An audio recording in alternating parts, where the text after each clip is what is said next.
اعوذ باللہ من الشیطان الرجیم بسم اللہ الرحمن الرحیم اللہم وفقنا لما تحب وترضى واجعل عاقبۃ امورنا خیرا ولا تکلنا الی انفسنا طرفۃ عین ابدا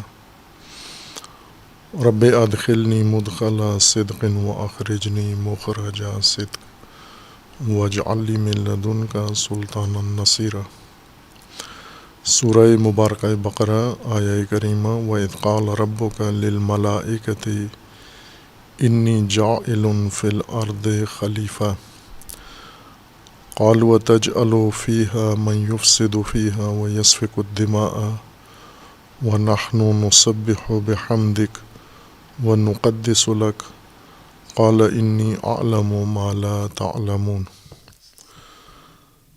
اس آیہ کریمہ میں اللہ تبارک و تعالیٰ نے انسان کی خلقت اور خلافت کا ذکر فرمایا ہے اور پہلے ملائکہ کو آگاہی دی ہے۔ ملائکہ کو یہ ارادہ ظاہر کیا ہے زمین پر خلیفہ کے تقرر کا اور انسان کی خلقت کے متعلق۔ ملائکہ نے اللہ تبارک و تعالیٰ کے اس ارادے پر سوال اٹھایا ہے کہ یہ خلیفہ و یہ مخلوق یہ زمین میں فساد کرے گا اور سفک دماء کرے گا، جبکہ ہم یعنی ملائکہ اللہ کی حمد و تسبیح کرتے ہیں اور اس کی حمد کی تسبیح کرتے ہیں اور اس کی تقدیس کرتے ہیں۔ اللہ تبارک و تعالیٰ نے ملائکہ کے سوال یا اعتراض پر جواب انہیں دیا کہ انی اعلم ما لا تعلمون، میں جو جانتا ہوں وہ تم نہیں جانتے۔ ملائکہ کو آگاہ کرنے کا مرحلہ خلقت انسان سے پہلے و جعل خلافت سے پہلے ملائکہ کو آگاہ کرنا اس لیے ضروری تھا چونکہ اللہ تبارک و تعالیٰ نے نظام ہستی میں بھی اور اسی طرح انسانی ہدایت کے نظام میں اور ایسے ہی جسے ہم نظام تشریعی یا نظام شریعت کہتے ہیں اس کے اندر بھی ملائکہ کو بنیادی کردار ادا کیا ہے۔ وہ حقائق یا مخلوقات جن کو قرآن نے عنوان ملائکہ کا دیا ہے، قرآن کریم میں ان ملائکہ کا عمل دخل تمام نظام ہستی میں ذکر فرمایا ہے۔ تخلیق عالم ملائکہ اس کے اندر دخیل ہیں، اور پھر اس کے بعد تدبیر عالم میں تدبیر نظام ہستی میں وہ عنوان مدبرات امر ملائکہ اس میں شریک ہیں۔ تخلیق انسان میں ملائکہ اس میں موجود ہیں، اور اسی طرح انسان کی ہدایت میں، انسان کی آگاہی میں، انسان کی مدد میں، امداد میں، ہر پہلو میں ملائکہ کو اللہ تبارک و تعالیٰ نے دخیل رکھا ہے۔ اور ملائکہ کے متعلق یہ فرمائے کہ ملائکہ کو انسان کے بارے میں اس کی خلقت سے پہلے سے آگاہی تھی۔ جو ہی اللہ تبارک و تعالیٰ نے اپنا ارادہ ظاہر فرمایا ہے ملائکہ کے سامنے کہ زمین پر خلیفہ خلق کرنے والا ہوں، تو انہوں نے انسان کی دو خصوصیات پہلے ہی بیان کر دیں، ایک مفسد ہوگا اور دوسرا سفاک ہوگا۔ لیکن انسان ملائکہ کے بارے میں اتنی یقین سے اور قاطعیت سے اور وثوق سے دعویٰ نہیں کر سکتا کہ ملائکہ کے بارے میں اس کی ملائکہ کی حقیقت کے بارے میں انسان کی آگاہی و انسان کا علم بہت قلیل ہے۔ بلکہ ہم اگر علماء اسلام و علماء تفسیر کو نگاہ کریں تو وہ مکمل عاجز ہیں، اظہار عجز کرتے ہیں اور صراحتاً کہہ دیتے ہیں کہ ملائکہ کی حقیقت، ملائکہ کی ماہیت ملائکہ کی خلقت، ملائکہ کے بارے میں تفصیلات و جزئیات، یہ انسان کے لیے مقدور ہی نہیں ہے۔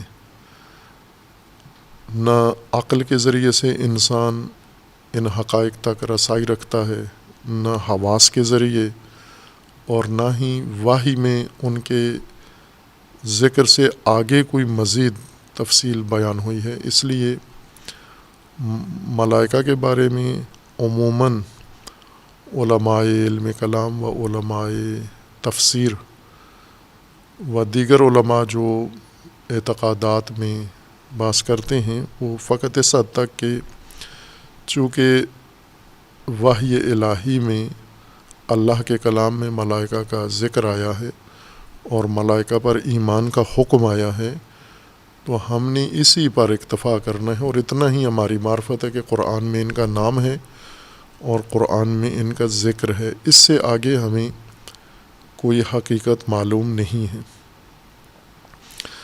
لیکن ہم قرآن کریم میں اگر دقت کریں، غور کریں، بلکہ سرسری طور پر بھی اگر قرآن کریم میں نگاہ کریں تو ہمیں معلوم ہو جائے گا کہ ملائکہ کا انسان سے، انسان کی ہدایت سے، انسان کے دنیاوی زندگی سے، انسان کی اخروی زندگی کے اور انسان کے جملہ امور سے بہت گہرا تعلق ہے اور بہت وسیع تعلق ہے،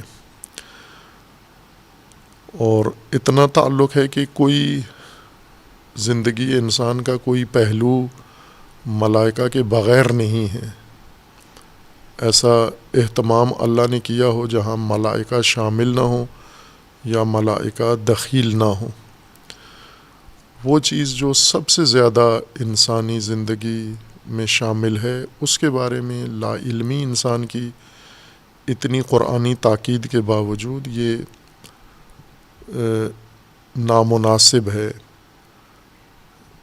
انسان اجمالی طور پر اگر یہ کہہ دے کہ ہمیں صرف اتنا پتہ ہے کہ ملائکہ ہیں، لیکن یہ نہیں پتہ وہ کیا ہیں، وہ کیسے ہیں، ان کا طریقہ کار کیسا ہے، ان کا انسان سے تو تعلق ہے، انسان تک رسائی میں انہیں کوئی مشکل پیش نہیں آتی، لیکن انسان کو ان تک رسائی میں دشواری یہ ہے کہ انسان ملائکہ کے بارے میں بالکل اندھیرے میں ہے، تاریکی میں ہے، اور سوائے ان کے نام کے باقی کچھ حقیقت معلوم نہیں ہے۔ لیکن قرآن نے کافی آگاہی دی ہے۔ مشکل یہ بنی ہے کہ ملائکہ کے بارے میں چند منابع میں جو گفتگو ہوئی ہے، بحث ہوئی ہے، وہ آپس میں مخلوط ہو گئی ہے۔ مثلا مختلف علوم میں ملائکہ کے بارے میں جو کچھ کہا گیا ہے، مختلف ادیان و مذاہب میں ملائکہ کے بارے میں جو اظہار نظر و اظہار اعتقاد کیا گیا ہے، اور مختلف تفاسیر میں یہ آپس میں مخلوط ہو گیا ہے، جس وجہ سے ملائکہ مجہول مطلق کے طور پر مومنین کے لیے پیش کیے گئے ہیں کہ ان کے بارے میں کوئی آگاہی آپ حاصل نہیں کر سکتے۔ یعنی ایک طرح سے معرفت ملائکہ میں تعطیل مطلق ہے۔ ایک جو علوم نے ملائکہ کے بارے میں بحث نہیں کی تھی، اپنے موضوع میں بحث کی تھی، جیسے علم فلسفہ نے موجودات کو، مخلوقات کو دو حصوں میں تقسیم کیا، مادی اور مجرد میں، اور پھر مجردات کی اقسام ذکر کی اور مجردات کے احکام ذکر کیے۔ وہ جنہیں فلاسفہ نے مجردات کہا تھا، انہی کو ملائکہ پر تطبیق کیا گیا کہ وہ عقول مجردہ وہ ملائکہ ہیں۔ ایک خلط یہ ہوا، اور وہاں سے ملائکہ کے بارے میں یہ تصور پیدا ہوا کہ یہ نورانی مخلوقات ہیں، جبکہ قرآن کریم میں ان کی خلقت کے بارے میں اس طرح کا اظہار نہیں ہے کہ یہ جسمانی مخلوقات ہیں، یہ نورانی مخلوقات ہیں، یا یہ حتیٰ غیبی مخلوقات ہیں۔ ایسا بھی قرآن کریم نے ان کو غیب کے زمرے میں بھی درج نہیں کیا۔ چونکہ ہم ذہنی طور پر ملائکہ کی ایک مبہم تصویر بنا کر پہلے پھر قرآن کی طرف آئے یا پھر ملائکہ کے موضوع کی جانب آئے، تو دراصل ملائکہ کی کوئی واضح تصویر نہیں تھی تاکہ ہم اپنی زندگی میں اور اس نظام ہستی میں، اللہ کے نظام میں، اللہ کے نظام ربوبیت میں، اللہ کے نظام خالقیت میں، اللہ کے نظام توحید میں ہم ملائکہ کو تشخیص دے سکیں کہ یہ ملائکہ ہیں جو اللہ کی طرف سے مامور ہیں اور مقرر ہیں۔ شروع میں آغاز میں ملائکہ کے عنوان سے بحث میں یہ نقطہ عرض کیا تھا کہ بعض اوقات ہم کسی بہت ہی واضح حقیقت کی تلاش میں نکلتے ہیں جو بالکل روشن ہے، لیکن ہمارے پاس جو تصور ہے اس کا وہ مبہم ہے، اور وہ چیز جو سامنے ہمارے آنکھوں کے سامنے ہے ہم اسے نہیں دیکھ پاتے، چونکہ اس کے بارے میں نقشہ ہمارا کچھ اور کہتا ہے۔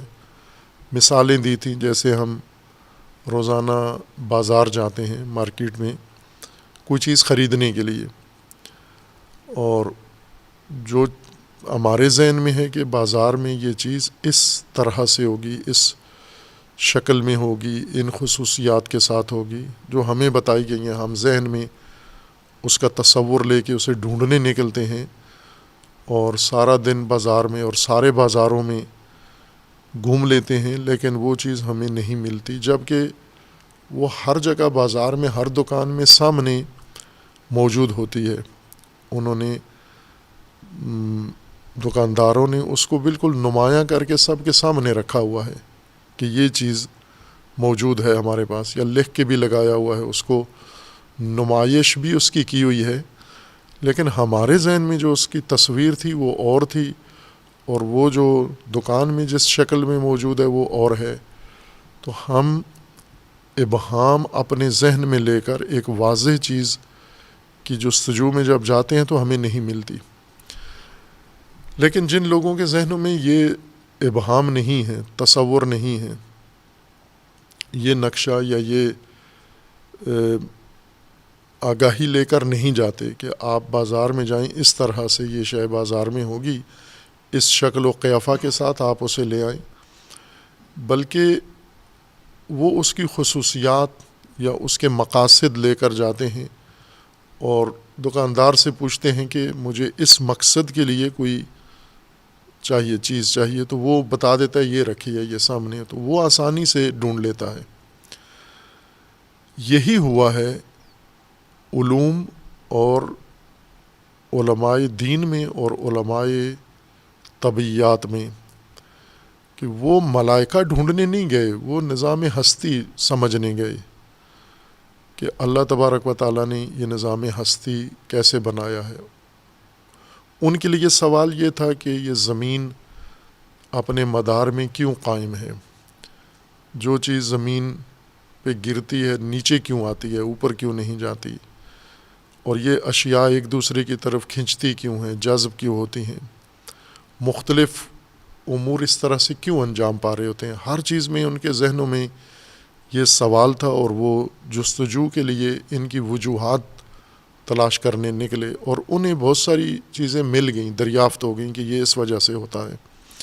وہ قوانین کشف کر لیے، وہ ضوابط کشف کر لیے، وہ حقائق جو موجود تھے وہ سارے ڈھونڈ لیے، لیکن جنہیں قرآن میں رہنمائی کی گئی تھی کہ یہ ہم نے بنایا ہے اور ہم نے یہ سب کچھ نظام، اور یہ ہم ملائکہ کے ذریعے سے کرتے ہیں، تو یہ ملائکہ کی تصویر الگ سے بنا کر ایک غیبی نورانی مجرد مخلوق اور ناقابل رسائی مخلوق بنا کر اس کی تلاش میں نکلے۔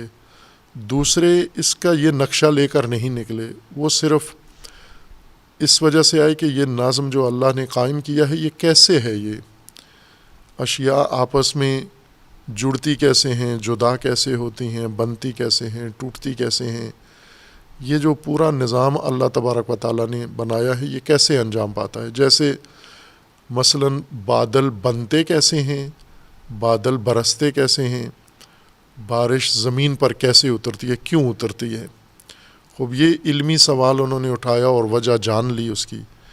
یا مثلاً زلزلے کیسے آتے ہیں، زمین کیوں تھر تھراتی ہے، کیوں ہلتی ہے، کیوں کانپ جاتی ہے، اور اسی طرح باقی جو واقعات ہیں کیوں رونما ہوتے ہیں. تو وہ کوئی نظریہ لے کے یا کوئی نقشہ لے کر اس کی تصدیق کے لیے نہیں نکلے، بلکہ ایک مجہول چیز تھی کہ یہ کائنات کیسے بنی ہے، کیسے ترکیب پائی ہے، کیسے اس کا عمل کیسے ہے. اس سوال کا جواب لینے نقشے کے بغیر گئے اور انہیں بہت کچھ سمجھ میں آ گیا کہ یہ اس طرح سے یہ چیز انجام پاتی ہے.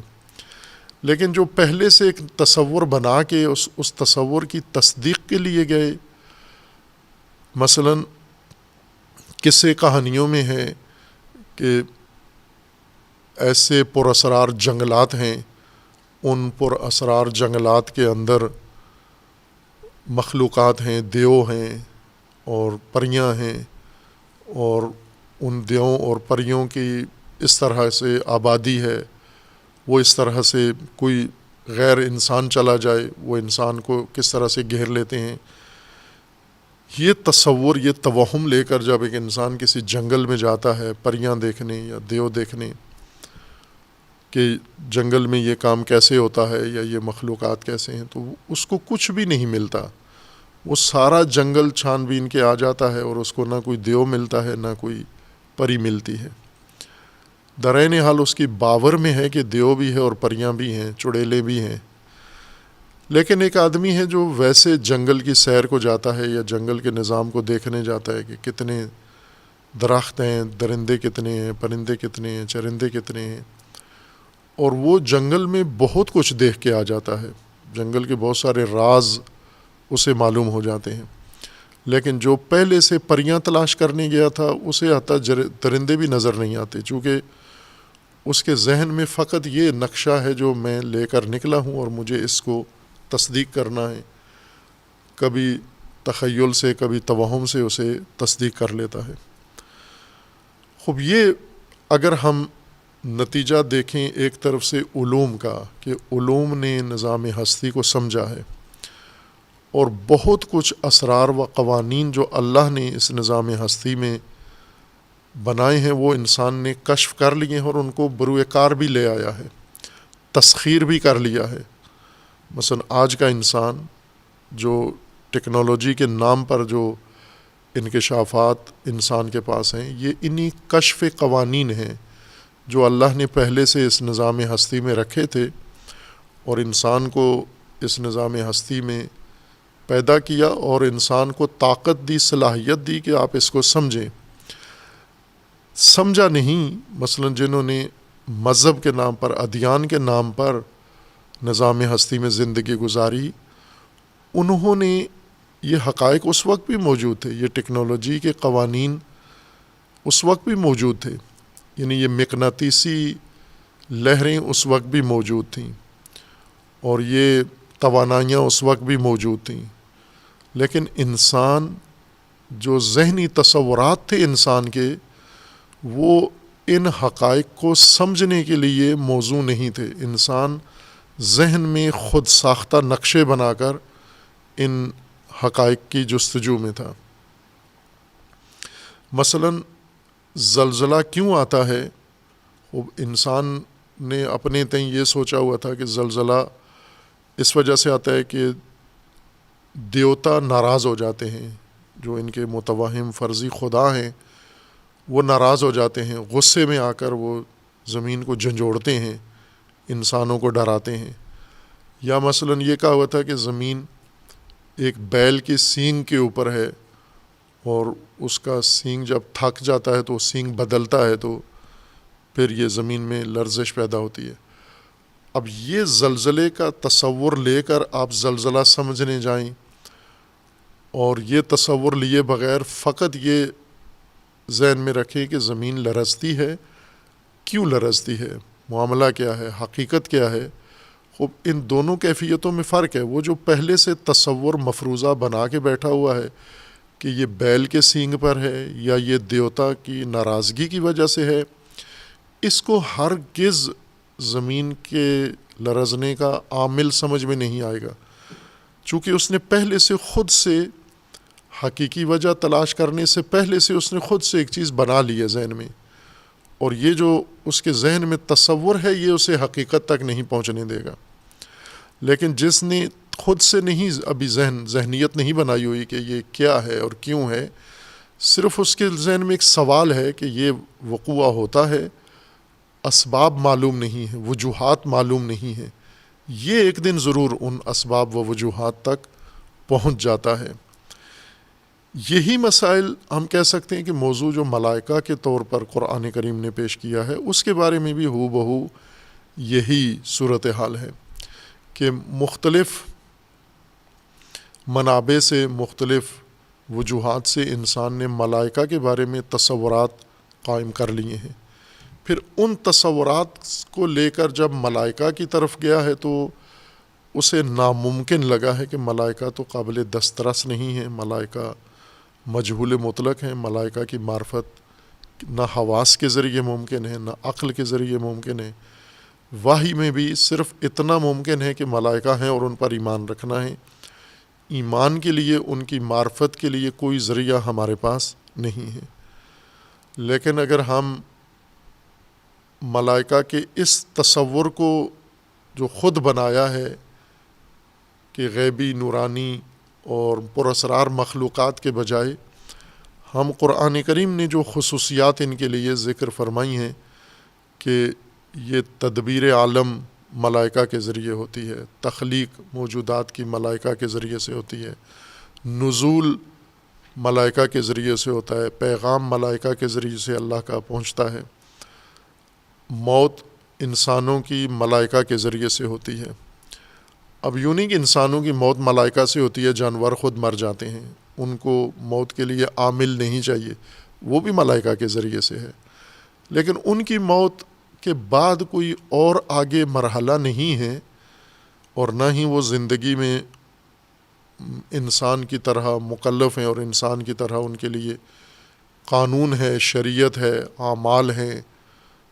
اس وجہ سے ان کی موت و حیات موضوع نہیں بنائی قرآن نے، لیکن قانون ایک ہی ہے موت و حیات کا، حیوان کا بھی اور انسان کا بھی۔ جیسے جس قانون کے تحت انسان دنیا میں آتا ہے، ہو بہو اسی قانون کے تحت حیوان بھی دنیا میں آتا ہے۔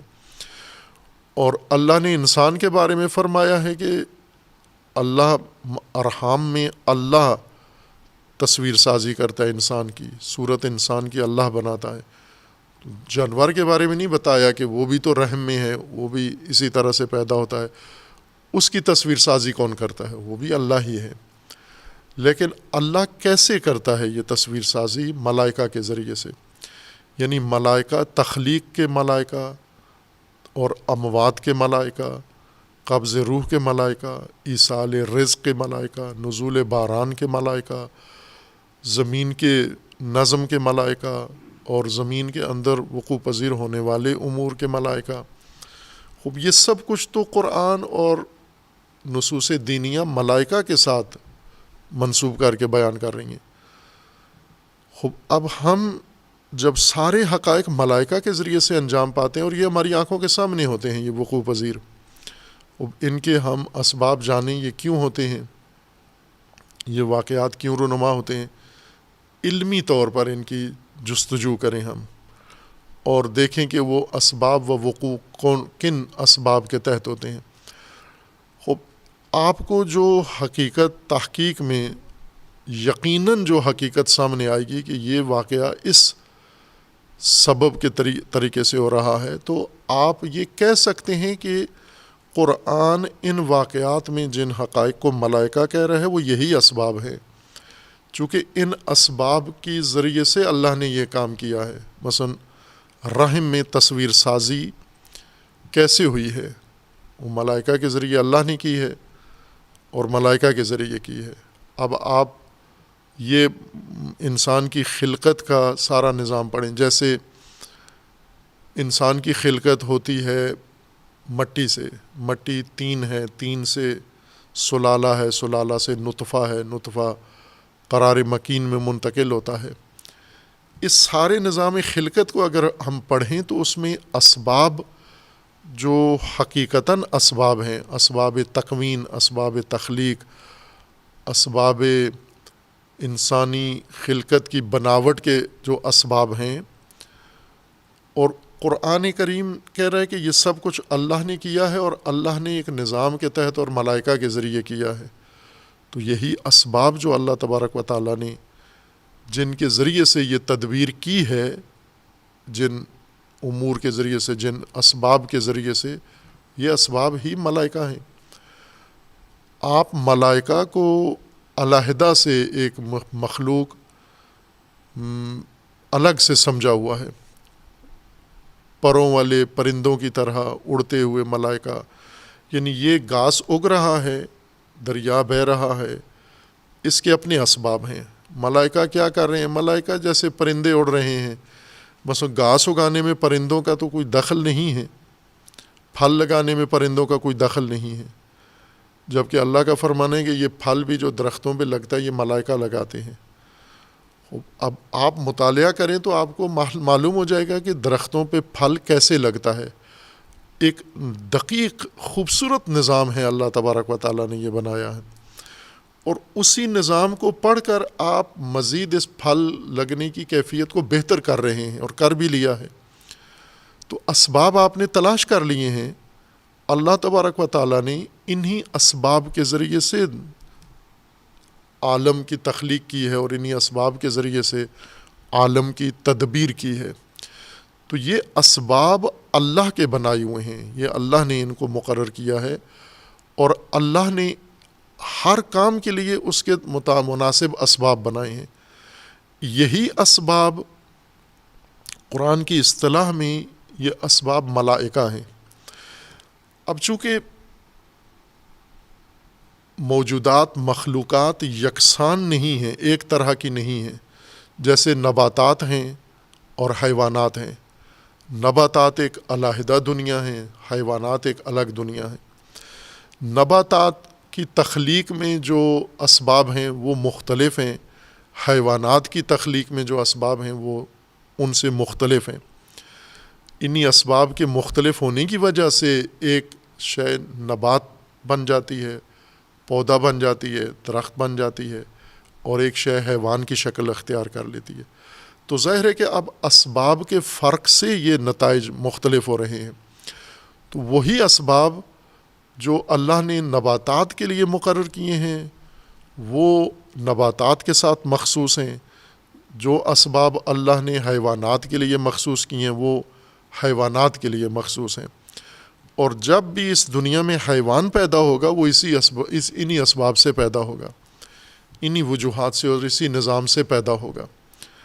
ممکن ہے اس کا معمول انسان بدل لے، لیکن قانون وہی ہوگا جو اللہ تبارک و تعالیٰ نے خلقت کا بیان کیا ہے۔ بس معمول یہ ہے کہ نر اور مادہ کے ملاپ سے تلقیح کا عمل ہو، اور نر کے ذریعے سے مادہ کے رحم میں یہ مادہ منویہ منتقل ہو۔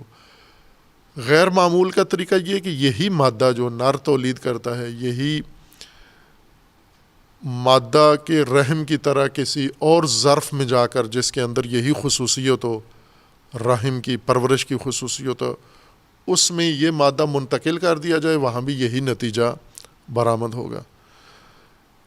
جیسے انڈا، اگر مرغی انڈا سے چوزا کیوں بنتا ہے؟ چونکہ مرغی اس کو گرم کرتی ہے، اس کو حرارت پہنچاتی ہے۔ یہ حرارت آپ اصل مقصود جو چوزے کے اندر، جو انڈے کے اندر چوزے کے بننے کے لیے ہے، وہ مرغی اور اس کے پر نہیں ہے، وہ حرارت ہے، درجہ حرارت ہے۔ یہ معمول کا طریقہ یہ ہے کہ پرندے خود غریزی طور پر جانتے ہیں کہ انڈے کو کب کتنی حرارت پہنچانی ہے تاکہ اس کے اندر چوزا بن جائے، وہ ہدایت یافتہ ہیں۔ لیکن اگر انسان چاہتا ہے کہ یہ عمل تیزی سے انجام پائے تو اصل مقصود تو انڈے کو حرارت پہنچانا ہے، یہ حرارت آپ دیگر اسباب سے پہنچا دیں، وہ مادہ پرندہ نہ بیٹھے انڈے کے اوپر، آپ بجلی کے ذریعے سے، کسی اور ذریعے سے یہ حرارت انڈے کو دے دیں۔ جو سبب ہے انڈے میں چوزا بننے کا وہ پرندہ اور اس کے پر نہیں ہے، بلکہ وہ حرارت ہے۔ تو اگر آپ علمی طور پر اس بات کے معتقد ہیں کہ پرندہ کا بیٹھنا انڈے پر یہ چوزے کے بناوٹ میں سبب ہے، تو پھر تو آپ کسی اور چیز سے نہیں کر سکتے۔ لیکن اگر آپ یہ قانون لگیں کہ اللہ نے پرندہ نہیں حرارت کو سبب بنایا ہے، تو یہ حرارت آپ کسی منبع سے بھی فراہم کر کے مطلوبہ نتیجہ لیتے ہیں، جیسا کہ لے رہے ہیں اس وقت۔ جیسے مرغیوں کے انڈے جس مقدار میں انسان تولید کر رہا ہے، اتنی مقدار تو مرغیوں کے بس میں نہیں ہے۔ انسان نے یہ نظام کشف کیا ہے کہ کیسے مرغی میں انڈا کیسے بنتا ہے، وہ سبب، اور پھر انڈے سے چوزا کیسے بنتا ہے، وہ سبب صنعتی بنا دیا ہے۔ اس کو طبیعی انداز سے ہٹا کر، یا اس کو کہیں کہ معمول سے ہٹا کر، اس کو صنعتی اور مصنوعی طریقوں سے یہی کام تیز تر کر دیا اسباب کو سمجھنے سے۔ یعنی دراصل یہ اسباب جب انسان کو میسر آئے ہیں یا سمجھ آئے ہیں، یعنی دوسرے لفظوں میں جب ملائکہ سے انسان کا پالا پڑا ہے، وہ ملائکہ جو مامور ہیں تولید انڈا پر یا پرندوں کی تولید پر یا مرغی کی تولید پہ، اللہ نے جو ملائکہ مامور کیے تھے، انسان نے ان ملائکہ کو پڑھ لیا ہے اور اسی اسباب کے ذریعے سے اس عمل کو بہتر کر لیا ہے۔ اور اسی طرح ہم مادی دنیا میں اللہ تبارک و تعالیٰ نے جو قوانین بنائے تھے، ہم ان قوانین کو الگ رکھا ہوا ہے، ملائکہ کو الگ رکھا ہوا ہے۔ انسان الگ مخلوق ہے، اسباب ان اشیاء کے جو اللہ نے نظام ربوبیت کا بنایا ہے وہ الگ ہے۔ مثلا ہمیں پتہ ہے کہ رزق کیوں اگتا ہے، مٹی ہو، مٹی کے اندر یہ خصوصیت ہو، مٹی کو روشنی ملے، مٹی کو ہوا ملے، مٹی کو یہ چیزیں ملیں، پانی ملے، آکسیجن ملے تو غلہ پیدا ہوتا ہے، اور دوسری طرف سے رزق ملائکہ پہنچاتے ہیں لوگوں کے گھروں تک۔ خوب آپ ملائکہ کی ماموریت دیکھیں، رزق کی تولید ملائکہ کے ذریعے سے ہے۔ اب رزق تو آپ کے سامنے تولید ہو رہا ہے، اگر اس رزق کی تولید کو دقت کریں تو اندر سے ملک پتہ چل جائے گا کہ آپ کو کہ کون سا سبب اللہ نے رزق کی تولید کے لیے رکھا ہے۔ وہ سبب آپ اگر ڈھونڈ لیں، پکڑ لیں اور اس سبب سے تمسک کر لیں، وہ سبب مدد دے گا کہ آپ اور زیادہ بیشتر جتنا چاہتے ہیں یہ سبب آپ کو مدد دے گا۔ اور ایسا ہوا ہے جہاں جہاں انسان نے اسباب کشف کر لیے ہیں، انسان نے اسباب نہیں بنائے، صرف ڈھونڈے ہیں، تلاش کیے ہیں، کشف کیے ہیں، بنائے اللہ نے ہیں، یہ اسباب مقرر اللہ نے کیے ہیں۔ اور انسان کی کوشش یہ ہے کہ علوم کی مدد سے اسباب تک پہنچ گیا ہے۔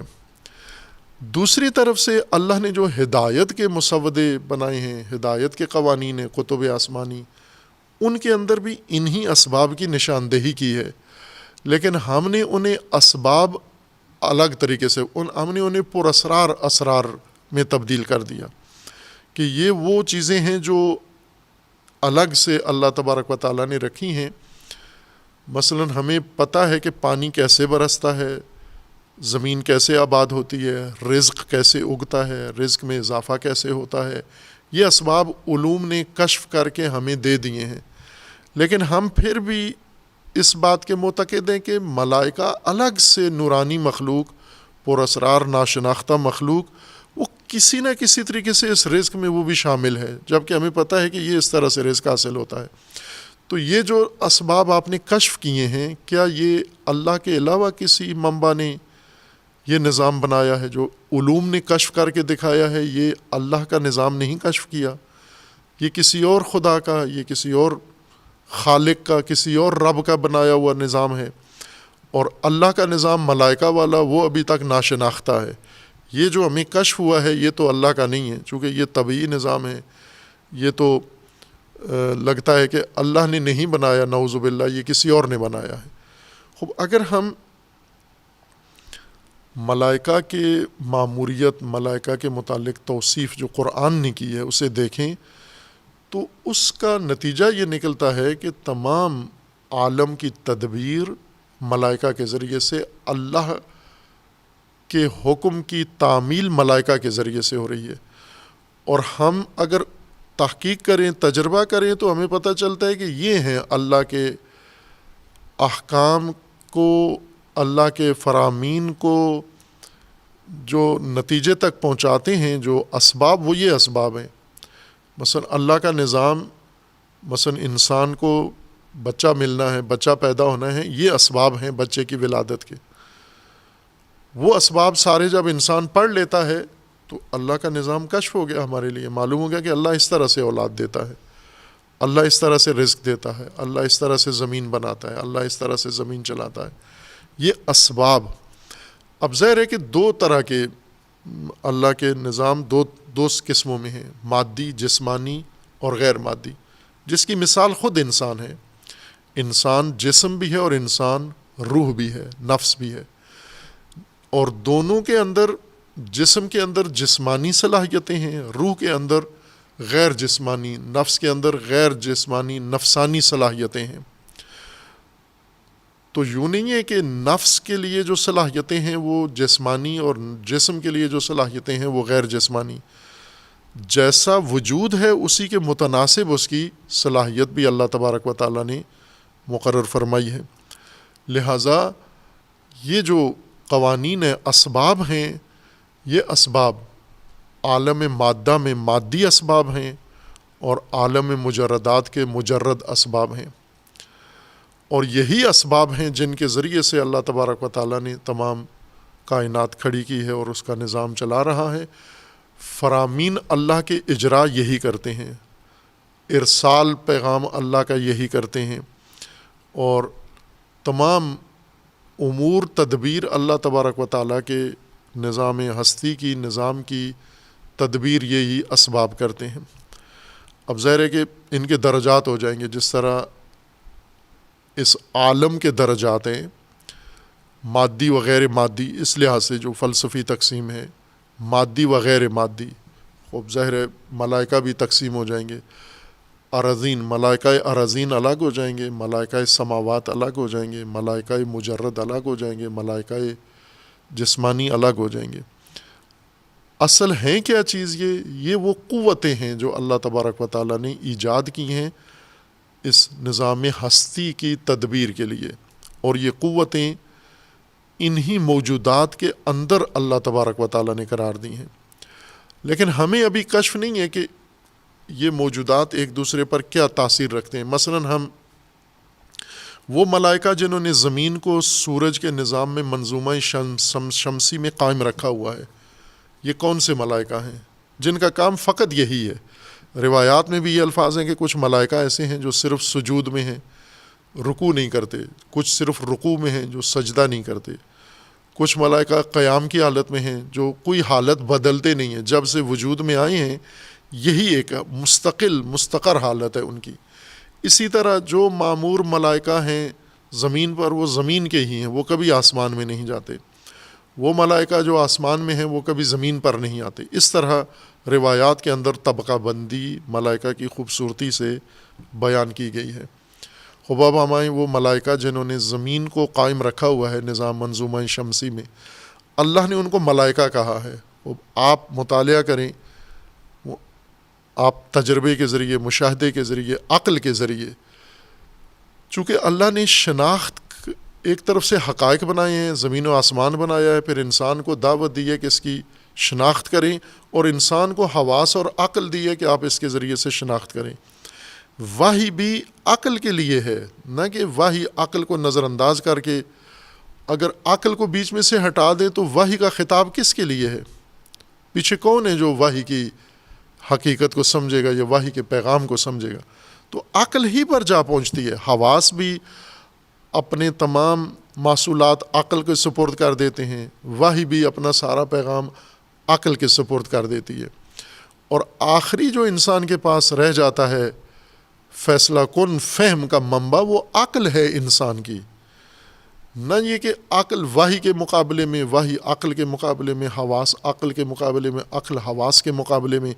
جیسا کہ ابتدائی طور پر یہ تأثر ملتا ہے، عموماً ہم جب طلاب کو پڑھا رہے ہوتے ہیں عقائد تو انہیں اس طرح سے حواس و عقل کا تقابل کرتے ہیں کہ حواس مستقل ذریعہ ہیں منبع شناخت کا، عقل بالکل ہی ایک الگ چیز ہے. اور اسی طرح ہم علوم عقلیہ اور علوم حسیہ، امور عقلیہ و امور حسیہ جب کر کے تقسیم بندی کرتے ہیں تعلیم کی سہولت کے لیے، مطلب سمجھانے کے لیے، اس سے ہمیشہ کے لیے یہ بات ذہن میں رہ جاتی ہے کہ حواس عقل کے بغیر معرفت کا ذریعہ ہے نا، حواس عقل کے خدام ہیں، عقل کے ذریعے ہیں، عقل کے سورس ہیں. یعنی عقل کو کوئی چیز بھی سمجھنی ہو محسوسات میں سے، حواس کے ذریعے سے عقل نے سمجھنا ہے. اصل عقل ہی ہے سمجھنے والی چیز. اور اگر اللہ نے انسان کو کوئی معرفت دینی ہے تو عقل کو، انسان کی عقل کو رہنمائی کرنی ہے. کس کے ذریعے؟ وحی کے ذریعے. وحی کے ذریعے بھی عقل ہی کی مدد کی جا رہی ہے. جس طرح بعض روایات کے اندر بھی ہے کہ اللہ نے انبیاء مبعوث کیے ہیں تاکہ عقل ابھارے، لیطویر لہم دفائن العقول. یہ عقلی دفینے پروان چڑھانے کے لیے وحی اور نبی اور یہ جو معرفت اللہ کی طرف سے انسان کے لیے ہے وہ عقل ہی کے لیے ہے، انسان کی عقل کے لیے ہے. خب پس عقل کو توانائی دی ہے اللہ تبارک و تعالیٰ نے فہم کی، اور ادھر سے ایک وسیع کائنات بنائی ہے، اس کے اندر حقائق رکھے ہیں. ان حقائق کو انسان کے لیے قابل دسترس بنایا ہے، انسان کو ان حقائق پر رسائی کے لیے قابل بنایا، صلاحیت دی ہے فہم کی. اور پھر اس نظام کی تشریح کی ہے کہ ہم نے یہ نظام اس طرح سے مقرر کیا ہے. پس ملائک کا پہلا نقشہ بنا کے ہم علوم میں یا مذہب میں، فرقے میں، پھر کائنات میں ملائکہ تلاش کرنے جائیں کبھی بھی نہیں ملیں گے، موت کے بعد آخرت میں بھی نہیں ملیں گے. چونکہ مثلا ہم دیکھیں ملائکہ، خصوصاً معراج کی جو روایات ہیں اس میں، معراج میں ہے کہ رسول اللہ صلی اللہ علیہ وآلہ وسلم، قرآن میں تو ہے کہ روح القدس نے یہ معراج میں ہمراہی تھی رسول اللہ صلی اللہ علیہ وآلہ وسلم کی. لیکن جو معراج کا خطابی اور ذاکری کا نقشہ بنا ہوا ہے اس کے مطابق ایک سواری ہے براق، اور اس کی باقاعدہ مصورین نے تصویر بنا دی ہے. وہ ایک گھوڑا ہے سفید رنگ کا، اور اس کے پر ہیں، چہرہ اس کا عورت والا ہے، جسہ گھوڑے والا ہے، 4 ٹانگیں ہیں، دم بھی ہے، اور بہت زیبا ہے وہ گھوڑا، اس کی جسامت بہت خوبصورت ہے. چہرہ اس کا خوبصورت، زنانہ نسوانی خوبصورت زیبا چہرہ ہے اس کا، زلفیں ہیں اس کی گھوڑے کی، اور پر پرندوں والے ہیں اس کے، اور اس کے اوپر کاٹ ہے، اور وہ براق ہے، وہ سواری ہے، یعنی روح القدس. یہ فرشتہ کیسے بنایا ہے کہ عموماً بڑے بڑے پوسٹر اس کے پہلے کاغذی چھپے ہوتے تھے، آج کل میڈیا میں نشر ہوتے ہیں. یہ کہاں سے آپ نے یہ براق یا یہ سواری یا روح القدس یا فرشتہ بنایا؟ یہ وہ تصور ہے جو مذاہب میں یہ پیش کیا گیا ہے کہ فرشتے وہ ہیں جن کے پر ہیں، اولی اجنحہ ہیں، یہ جناح ہیں ان کے، مثنی و ثلاثہ و رباع، یہ پر ہیں ان کے. اور فرشتے ہیں، فرشتے کا مطلب یہ ہے کہ بہت پاک پاکیزہ بھی ہیں. اور فرشتے کا دوسرا مطلب یہ ہے کہ یہ نورانی بھی ہیں. اور فرشتے کا تیسرا مطلب یہ ہے کہ یہ زیبا بھی ہیں، خوبصورت بھی ہیں. تو یہ ساری چیزیں مصور نے اکٹھی کر دی ہیں. یہ اڑتے ہیں، یہ سواری بھی دیتے ہیں اپنے اوپر بٹھا کے، یہ پرواز بھی کرتے ہیں آسمانوں میں، یہ زیبا بھی ہیں. یہ سب وہ ساری چیزیں جمع کریں تو فرشتہ ایسا بنتا ہے جیسے پوسٹر بنایا گیا ہے. لیکن قرآن کریم نے جو ملائکہ کا توصیف کی ہے، ملائکہ کے اوصاف ذکر کیے ہیں، وہ تو یہ نہیں ہے. ملائکہ زمین و آسمان میں ہیں، اور ملائکہ کے ذریعے سے نظم عالم سارا قائم ہے اور چل رہا ہے. اور یہ ملائکہ ہر چیز کے اندر موجود ہیں، ہر چیز کے ساتھ ہیں، اور مشہود ہیں. ملائکہ انسان کی مدد کرتے ہیں، ملائکہ انسان پہ اترتے ہیں. حتیٰ ملائکہ کا نزول قرآن نے انسان کے اوپر ذکر کیا کہ انسانوں پر ملائکہ نازل ہوتے ہیں. تتنزل علیہم الملائکہ ان لا خوف علیہم ولا هم یحزنون الذین قالوا ربنا اللہ. یا اس طرح کی آیات ہیں متعدد کہ جن میں ملائکہ کا نزول انسانوں پر، عام انسانوں پر ذکر کیا گیا ہے، نہ مختص انبیاء کے ساتھ. انبیاء پر بھی ملائکہ نازل ہوتے ہیں وحی لے کے، لیکن مدد کے لیے جو ملائکہ آتے ہیں، جیسے یہ ملائکہ ہیں جو آ کر انسان کی تقویت کرتے ہیں، لا خوف علیہم ولا ہم یحزنون۔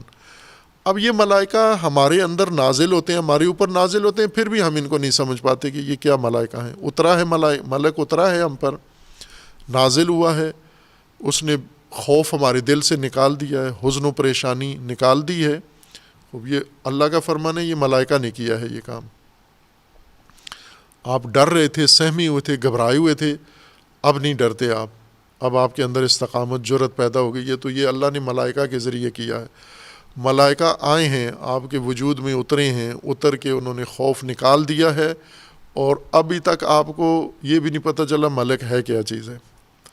تجربہ کے باوجود بھی آپ کو نہیں پتہ چلا کہ ملک ہے کیا چیز ہے۔ خوب اس لیے کہ ہم جو قرآن فرما رہا ہے اس کو نہیں جوڑتے آپس میں، یعنی ان آیات کو آپس میں جوڑیں، وہاں سے ملائکہ کی کیا تصویر بنتی ہے۔ ہم نے جو نقشہ خود بنایا ہوا ہے پہلے، اس نقشے کو لے کر ملائکہ کی جستجو میں نکلے ہیں، تو کہہ دیا کہ ناممکن ہے معرفت ملائکہ کی۔ وہ اگر ملائکہ کی معرفت ناممکن ہے تو ایمان بھی ناممکن ہے، اور اگر ایمان ناممکن ہے تو باقی ہدایت کا سلسلہ یہیں پہ رک ہی جاتا ہے، چونکہ ایمان بالملائکہ یہ ضروری ایمان میں سے ہے، یہ بنیادی ایمان میں سے ہے، جیسے اللہ پر ایمان، جیسے کتب پر ایمان، جیسے رسول پر ایمان، یہ ان امور میں سے ہے۔ خوب ایک نقطہ جو اور اب اس بات میں بھی زیادہ پیش نظر ہے، اور بعد میں قرآن کریم میں اور موضوعات میں بھی ہوگا، پہلے بھی اس کی طرف اشارہ گزرا ہے کہ قرآن کریم نے خود فرمایا ہے سابقہ آیت میں کہ ان اللہ لا یستحیی ان یضرب مثلا ما بعوضۃ فما فوقها، اللہ تبارک و تعالیٰ کو کوئی شرم حیا مانے نہیں ہے کہ مثال دے بعوضہ کی یا اس سے بھی بڑھ کر کسی اور کمزور چیز کی مثال دے۔ اور پھر اس کے بعد قرآن کریم میں بہت ساری آیات ہیں جن میں اللہ تبارک و تعالیٰ نے فرمایا کہ ہم مثال دیتے ہیں، اور مثال کے ذریعے سے ہم حقیقت کو واضح کرتے ہیں۔ یہ قرآن کا واضح اسلوب ہے، مثال۔ چونکہ انسان کو حقائق بتانا، انسان کو آگاہ کرنا، انسان کی سہولت کے لیے سب سے آسان ذریعہ جس سے انسان دقیق ترین، پیچیدہ ترین مطالب کو آسانی سے سمجھ سکتا ہے، وہ مثال ہے۔ مثال یعنی اصل حقیقت کچھ اور ہے، آپ جس طرح جو پیش کر رہے ہیں وہ کچھ اور ہے، سمجھانا کچھ اور چاہ رہے ہیں، کہہ کچھ اور رہے ہیں آپ، لیکن ان دونوں میں آپس میں گہرا تعلق ہے۔ جو کچھ آپ کہہ رہے ہیں یہ آئینہ ہے، یہ انسان کے ذہن کو مدد دیتا ہے اس چیز کے لیے جو آپ اس کے ذہن میں سمجھانا چاہتے ہیں۔ جو آپ سمجھانا چاہتے ہیں اسے اگر آپ لے آئیں سیدھا انسان کے ذہن میں، انسان کا ذہن اسے نہیں سمجھ سکتا، لیکن اگر آپ بیچ میں مثال کو درمیان میں ذریعہ قرار دیں، مثال سے مدد لیں، چونکہ مثال اس چیز کو کہتے ہیں جو انسان کے لیے قابل فہم ہو، انسان کے تجربے میں ہو، انسان کے مشاہدے میں ہو، انسان کے لیے محسوس ہو، دیکھی بھالی چیز ہو۔ وہ جو دیکھی بھالی چیز ہے پہلے وہ انسان کو دکھائیں کہ یہ دیکھا ہے آپ نے، وہ کہتے ہیں ہاں یہ اس کو تو میں سمجھتا ہوں چونکہ یہ دیکھی ہوئی چیز ہے میری۔ وہ جو نہیں دیکھی ہوئی وہ اسی کی طرح ہے، اسی سے ملتی جلتی ہے، اسی کی مانند ہے۔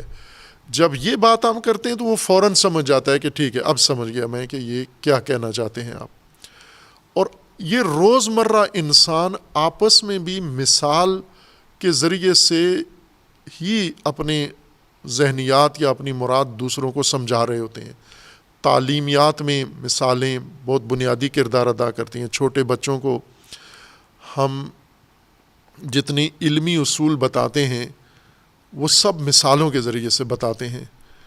حتیٰ بڑے دانشوروں کو بھی جو ہم باتیں بتاتے ہیں، حقیقت سمجھاتے ہیں، مثالوں کے ذریعے سے سمجھاتے ہیں۔ اور اللہ تبارک و تعالیٰ نے چونکہ قرآن ہدایت ہے، اور ہدایت کے لیے اس کا آسان ہونا، اس کا قابل فہم ہونا ضروری ہے، ورنہ اگر ہدایت کی کتاب میں پیچیدگی ہو، اس کے اندر باریکی ہو، اس کے اندر ایسی الجھن ہو جو آسانی سے نہ سمجھے، جیسے مثال دی تھی کہ نصابی کتابیں ہماری ان کے اندر عمدی طور پر الجھن اور پیچیدگی پیدا کی جاتی ہے، اس نتیجے کے ساتھ کہ ہم الجھائیں بات کو، الجھی ہوئی بات کو جب استاد شاگرد کو پڑھا دے گا تو شاگرد کی بھی صلاحیت بڑھ جائے گی، استاد کی بھی بڑھ جائے گی۔ یہ فلسفہ تھا نصاب، پیچیدہ نصاب بنانے والوں کا، کہ ہم سیدھی بات کو الجھائیں، اس کو اس طرح سے بیان کریں کہ نہ استاد سمجھ میں آئے نہ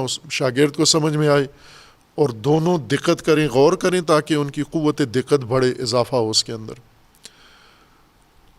یہ کام نصاب کی کتابوں میں ہے، لیکن ہدایت کی کتاب کے منافی ہے یہ چیز۔ یہ اگر ہدایت کی کتاب میں الجھا کے بات کریں آپ، تو آپ نے نقض غرض کیا ہے، احمقانہ کام کیا ہے، نہ حکیمانہ کام۔ جب بات آپ کو سمجھانا مقصود ہے تو الجھانا اس اپنی غرض کے خلاف کام کرنا ہے، اس لیے الجھانا حماقت ہے اس بات کو جسے آپ سمجھانا چاہتے ہیں۔ اللہ تبارک و تعالیٰ نے ہدایت میں انسان کو حقائق سمجھانے ہیں، جب سمجھانے ہیں تو پھر الجھائی کیوں جائیں، اس کو آسان بنایا جائے۔ انسان کے لیے آسانیاں مثالوں کے اندر ہیں، یعنی کوئی مطلب بھی، جتنے اسلوب کلام ہیں ان سب میں سب سے آسان طریقہ مثال کے ذریعے سے بات کرنا ہے۔ لہٰذا ہم عام سیاسیوں کو دیکھیں، مذہبی لوگوں کو دیکھیں، آپس میں گھروں میں ابتدائی بات چیت، عوام الناس کو سڑکوں پہ گلیوں میں گفتگو کرتے ہوئے دیکھیں تو مثال کا کثرت سے استعمال کرتے ہیں، چونکہ سہولت ہے اس کے اندر۔ قرآن نے بھی یہی کام کیا ہے۔ خب یہ دو طرح سے ہوا ہے، ایک یہ ہے کہ ایک محسوس چیز کی محسوس چیز کے ساتھ، یعنی دیکھی والی چیز کو مثال قرار دیں ان دیکھی چیز کو سمجھانے کے لیے، سیدھا قانون ہے مثال کا۔ خب یہی قانون اللہ تبارک و تعالیٰ نے بھی اختیار کیا ہے، انسان کو ہدایت کے لیے وہ حقائق بتائے ہیں جو انسان کے لیے سمجھنا آسان نہیں ہے، چونکہ اس کی مانوس دنیا سے نہیں ہے۔ لہٰذا اکثر امور کو اللہ تبارک و تعالیٰ نے مثال کے ذریعے سے پیش کیا ہے۔ اس عمل کو تمثیل کہتے ہیں۔ تمثیل یعنی ایک حقیقت کو مثال کے قالب میں ڈال کر اس حقیقت کو انسان کے سامنے پیش کرنا۔ اب یہ جو پورا ماجرا ہے جال خلافت کا اور خلقت انسان کا اور ملائکہ کو خطاب کرنے کا اور ملائکہ کا اعتراض اور ملائکہ کا جواب، اس کو اگر ہم اسی طرح لیں، یعنی یہ واقعہ وقوع کے طور پر ایک خبر اور رپورٹ کے طور پر اس کو لیں ہم، تو یہ کام ایسے ہوا کہ ملائکہ کو اکٹھا کیا گیا، ایک پنڈال بنایا گیا ایک علاقے میں، پھر اللہ تبارک و تعالیٰ نے اس اعلان کے مطابق آ کر اعلان کیا، آواز آئی، اسپیکر آن ہوا، اور تمام ملائکہ وہاں جمع تھے۔ ان ملائکہ کو اللہ نے خطاب کیا، ایھا الملائکہ انی جاعل فی الارض خلیفہ۔ باقاعدہ آواز آئی، دور تک آواز آئی، ملائکہ نے وہ آواز سنی، سن کے پھر تعجب کیا، ایک دوسرے کو دیکھا، پھر اس کے بعد مہلت مانگی اللہ تعالیٰ سے کہ جی موقع دیں، سوال ہے، سوال یہ ہے کہ آپ اس کو، یعنی عام طور پر تصور اگر خود ذہن سے بنائیں تو وہ یہ بنتا ہے۔ خوب ظاہر ہے کہ یہ پنڈال اور یہ مجمع اور یہ ملائکہ کا اکٹھا ہونا اور پھر ان کو اللہ کا خطاب کرنا، پھر ان کا سوال کرنا، اعتراض، اور وہ محفل اس طرح کی صورتحال، یعنی ایک بدمزگی سی محفل میں ہو گئی۔ اور اللہ تبارک و تعالیٰ نے محفل کو آرام کرنے کے لیے کہا کہ میں ابھی بتاتا ہوں، ابھی تمہیں نہیں پتہ، میں ابھی اگلی بات بتاتا ہوں۔ آپ پھر بتایا تو سارے ملائکہ، خوب یہ تو بہت ہی بچگانہ اور احمقانہ تصویر ہو جاتی ہے۔ یہ تو نہ اللہ کے شایع نشان ہے، نہ ملائکہ کے، اور نہ عقل اس چیز کو قبول کرتی ہے۔ لیکن انسان کو یہ سمجھانا ہے کہ اللہ تبارک و تعالیٰ نے خلقت انسان، یعنی ایک عمل ہے، ایک وقوع ہے جو اللہ نے اپنے ارادے سے یہ کام کیا ہے، اور وہ کام ایسا ہے جو اس کائنات میں وقوع پذیر ہوا ہے، انسان کے لیے اس کو مثالی بیان میں تبدیل کیا ہے۔ ایک پنڈال نہیں ہے جس میں سارے ملائکہ حاضر ہیں۔ ملائکہ کا کیا چیزیں ہیں؟ ملائکہ وہ اسباب ہیں، ملائکہ وہ قوتیں ہیں، ملائکہ وہ طاقتیں ہیں جو اللہ نے ایجاد کر دی ہیں، اور ہر نظام انہی کے ذریعے سے اللہ تبارک و تعالیٰ نے انجام دینا ہے، اور اللہ کے ارادے انہوں نے اجرا کرنے ہیں۔ وہ عملہ ہے، ایک طرح سے سٹاف ہے اللہ تبارک و تعالیٰ کی ربوبیت کا نظام کا. فرمان خدا جاری وہی کرتے ہیں. اب اللہ کا ایک ارادہ فرمان بنا ہے کہ انسان بنانا ہے، تو ظاہر عملی طور پر تو انہوں نے کرنا ہے سارا، انہی اسباب نے یا انہی قوتوں نے یہ اجرا کرنا ہے فرمان. اس لیے ان قوتوں کو بیچ میں رکھنا ضروری تھا، انہی سے مربوط بات ہو رہی ہے.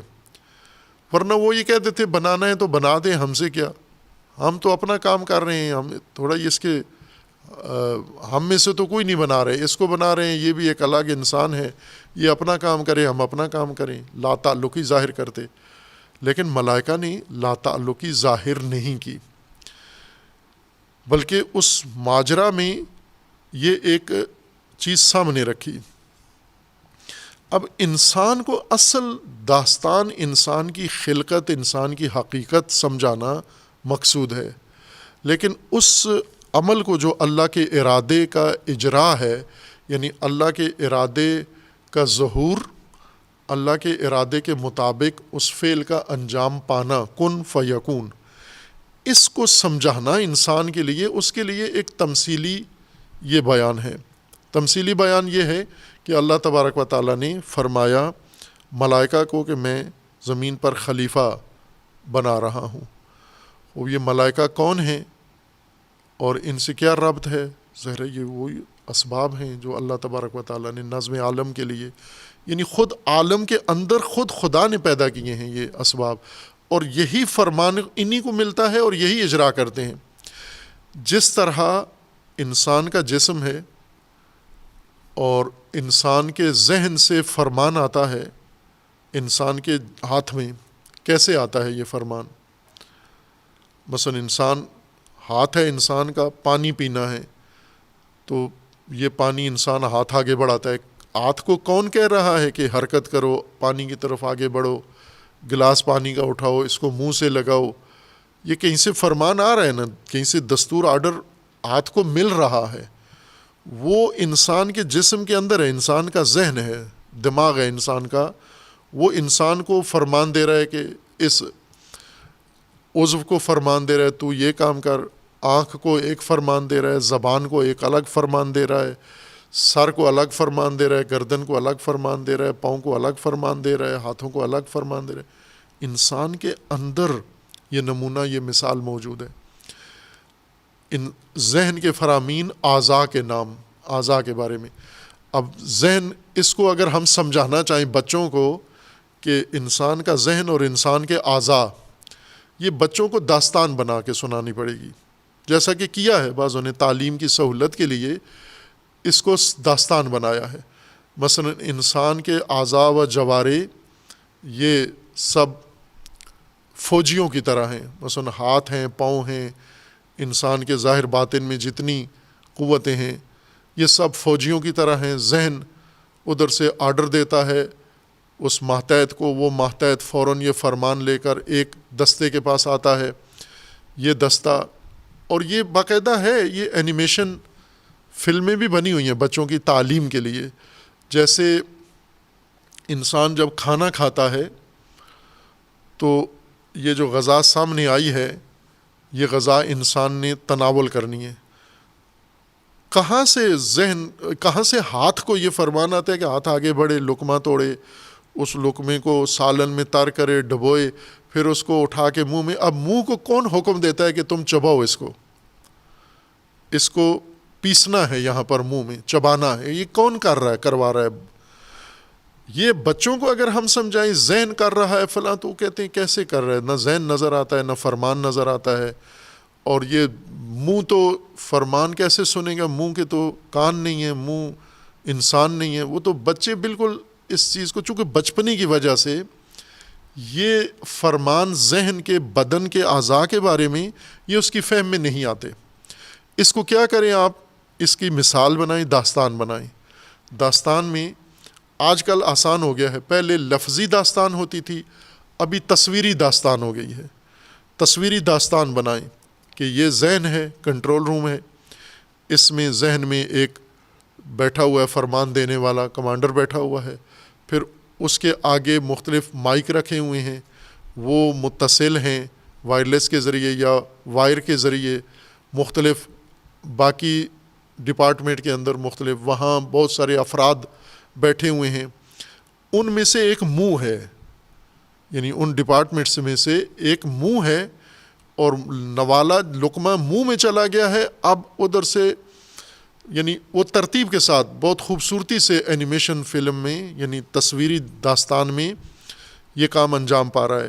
جو ہی ذہن کی طرف سے ہاتھ کو فرمان آتا ہے کہ لقمہ توڑو، اتنا بناؤ، چھوٹا بناؤ، بڑا بنا دیا ہے، اور چھوٹا بنا کے منہ میں ڈالو، منہ کو کہتا ہے کھلو، منہ جب کھلتا ہے ڈالتا ہے، پھر منہ کو فرمان آتا ہے بند ہو جاؤ، ہاتھ کو حکم ہوتا ہے واپس میز پہ پہنچو، دوسرے لقمے کی تیاری کرو، اور پھر منہ کو فرمان ہوتا ہے کہ آپ اب چباؤ اس کو۔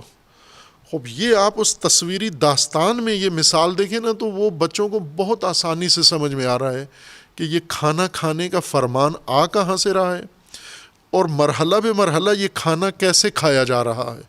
پھر اس کے بعد جب چبایا جاتا ہے تو ادھر اطلاع دیتی ہیں، یعنی یہ منہ کا جو ڈپارٹمنٹ ہے یہ اوپر منتقل کرتا ہے جی غذا پوری طریقے سے چبائی جا چکی ہے اور کوالٹی چیک ہو چکی ہے، سارا کام انجام پا چکا ہے۔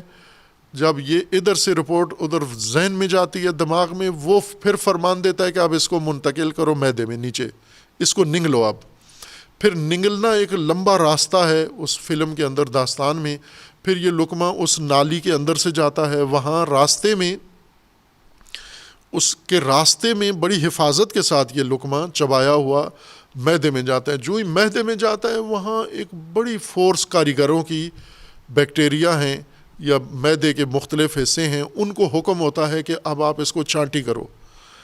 اب یہ داستان ہے، داستانی شکل دے دی، ایک حقیقت ہے۔ کھانا کھاتا ہے انسان، روٹی کھاتا ہے، تناول کرتا ہے، ہاتھ اس میں شامل ہوتے ہیں، منہ اس میں شامل ہوتا ہے، معدے میں پہنچتا ہے، معدے میں وہ چیز ہضم ہوتی ہے۔ یہ سب ہم بچے کو سمجھانا چاہتے ہیں، اور یہ سب کچھ ذہن کے فرمان سے اور دماغ کے فرمان سے ہو رہا ہے۔ اب ذہن کے فرمان کو بچوں کے سامنے داستان بنا کر پیش کریں گے تو اس کو سمجھ میں آئے گی، ورنہ آپ اس کو علمی اصولوں کو اور اصطلاحات کے ساتھ بیان کریں گے، اس کے پلے کچھ بھی نہیں پڑے گا کہ یہ کیا ہو رہا ہے۔ اس کو کوئی اصطلاح استعمال نہیں کرنی، اس کو اس طرح داستان تصویری بناؤ، وہ دیکھتا جائے گا، بالکل سمجھ جائے گا کہ کھانا کیسے کھایا جاتا ہے، کیسے ہضم ہوتا ہے، کیسے وہ چھانٹی ہوتا ہے، کیسے پھر وہ فلاں بنتا ہے، پھر اس کے بعد منتقل ہوتا ہے، بدن کے مختلف حصوں میں پہنچ جاتا ہے۔ یعنی یہ داستان بنا کر آج کے بچوں کے لیے یہ فلمیں اور یہ داستانیں بن چکی ہیں۔ پہلے زمانے میں بہت مشکل تھا یہ چیز سمجھانا، بڑے لوگوں کو سمجھانا مشکل تھا کہ کھانا کیسے کھایا جاتا ہے، دماغ کیسے فرامین دیتا ہے، اور مغز کے فرامین کیسے بدن میں اجرا ہوتے ہیں، کون کرتا ہے۔ قرآن فرماتا ہے یہ سب ملائکہ یہ کام کرتے ہیں۔ وہ ملائکہ کہاں ہیں؟ وہ جسم کے اندر ہی ہیں وہ ملائکہ، یہ فرامین وہی لیتے ہیں، اجرا کرتے ہیں، ایک ایک کام جو ذہن کہتا ہے اس کو منہ بے منہ عمل کر رہے ہیں، یہ اس کے اسباب جو وسائل ہیں۔ اور پھر اس کے بعد وہ پورا کام، پھر رپورٹ پوری ملتی ہے جی غذا ہضم ہو گئی، کام مکمل ہو گیا، پھر وہ ذہن ان کو فرمان دیتا ہے کہ ابھی فورس ریسٹ کرے اگلے نوالے کے آنے تک یا اگلے غذا کے ٹائم تک، آرام، سو جائیں سارے، وہ آرام کرتے ہیں، پھر دوبارہ گھنٹی بجتی ہے وہ جاگ جائے۔ یہ داستان ہے۔ یہ کس چیز کی داستان ہے؟ ایک حقیقت کی داستان ہے جو انسان کے جسم میں وہ حقیقت وقوع پذیر ہو رہی ہے اور مسلسل جا رہی ہے۔ اس کو داستان بنا کے آپ پیش کریں گے، اس کو کہتے ہیں زبان تمثیل۔ یہ تمثیل ہے جو رائج زبان ہے۔ اب اللہ تبارک و تعالیٰ نے جو اسرار نظام ہستی ہمیں بتائے ہیں، اسرار توحید ہمیں بتائے ہیں، اسرار عالم ہستی بتائے ہیں، کس طرح ہم سمجھیں؟ ہم جو حواس کے سے اوپر جا ہی نہیں سکتے، ہم جو فہم میں پہلی کلاس میں ہی ہیں، آگے بڑھ ہی نہیں سکتے، ہم کو کیسے اللہ کی طرف سے یہ ہدایت ملے، علم کیسے ملے؟ ہمارے حال کے عین متناسب تمثیلی زبان ہے، داستانی زبان، کہ اس حقیقت کو داستان بناؤ۔ یہ داستان نہ غلط جھوٹی فرضی داستان، ایک حقیقت کی غماز داستان، یعنی اس میں آپ کے سامنے جو گفتگو جو الفاظ جو کیا جا رہا ہے وہ آپ کے سمجھی ہوئی آپ کی دیکھی ہوئی چیزیں ہوں، لیکن جو کام انجام پا رہا ہے وہ حقیقت کچھ اور ہو۔ خب اب اللہ کی طرف سے خلقت کی جا رہی ہے، اللہ کو محدود بھی نہیں کرنا۔ اللہ کو، یہ سب سے بڑی مشکل ہے انسان کی، اللہ کا تصور۔ یہ جو کہتے ہیں اللہ کو تصور نہیں کر سکتے، وہ ایک حد تک ٹھیک کہتے ہیں، لیکن یہ کہہ کے وہ پھر تصور کر لیتے ہیں، یعنی پھر اللہ کو اٹھا کے ایک پنڈال میں ایک مجمع کے سامنے لا کے کھڑا کر دیتے ہیں، دنیا میں بھی، خلقت میں بھی، محشر میں بھی، روزمرہ بھی۔ ابھی جو روزمرہ میں ہم نے کیا ہوا ہے، اللہ کا ایک دفتر ہے، دفتر میں بٹھایا ہوا ہے، اور ہماری درخواستیں، ہماری دعائیں روزمرہ وہاں ملائکہ پہنچا رہے ہیں، وہ دعائیں کچھ قبول ہو رہی ہیں، کچھ رد ہو گئی ہیں۔ وہی دفتری نظام جو ہمارا رائج ہے، اس طرح کا ایک دفتر ہم نے اللہ کا۔ پھر اللہ تک درخواستیں پہنچ کیسے رہی ہیں، اللہ تک ہمارے اعمال پہنچ کیسے رہے ہیں، یہ ہم نے خود ایک ذہن سے ایک تصور قائم کر لیا ہے جو گمراہ کنندہ ہے۔ اللہ تبارک و تعالی کو آپ نے مخلوق کی شکل نہیں دینی، مخلوق کے ساتھ تشبیہ نہیں دینی، مخلوق والے رنگ، مخلوق والا نقشہ نہیں بنانا۔ خب یہ اللہ، اس اللہ نے اب انسان بنانا ہے اور انسان کو سمجھانا ہے، انسان کی تخلیق، اور اللہ کا جو نظام کائنات ہے اس نظام کائنات میں یہ عمل ہونا ہے۔ خب اس کا انسان کو سمجھانے کا آسان ترین طریقہ یہی تھا جو قرآن کریم نے ذکر کیا ہے، وَإِذْ قَالَ رَبُّكَ لِلْمَلَائِكَةِ إِنِّي جَاعِلٌ فِي الْأَرْضِ خَلِيفَةً۔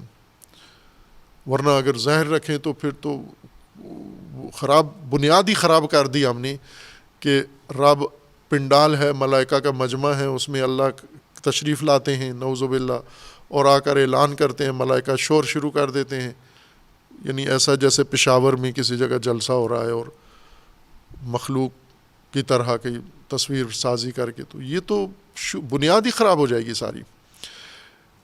جیسا کہ بعض بزرگ محقق علماء کا فرمانا ہے کہ یہ تمثیل ہے، جو حقیقت انجام پائی ہے وہ تمثیل ہے اس کی، انسان کو سمجھانے کے لیے کہ انسان کی خلقت کی یہ داستان ہے۔ انسان کو اللہ تبارک و تعالیٰ نے خلق کیا ہے، اور اس خلقت میں فرمایا کہ ہم اس کو زمین میں خلق کر رہے ہیں، بنا رہے ہیں، اور وہ بھی زمین میں خلیفہ بنا رہے ہیں اس کو۔ اب یہ وہ موضوع ہے جو زیادہ تفاسیر میں یہ موضوع تفسیر طلب یا توجہ طلب ہے، اس کو آیت خلافت بھی کہتے ہیں، اور باقی مفردات نظر انداز کر کے ساری بات خلیفہ پر ہوتی ہے کہ خلیفہ کیا چیز ہے، اسے بعد میں بیان کریں گے۔ وصلی اللہ علی محمد وآلہ الطیبین۔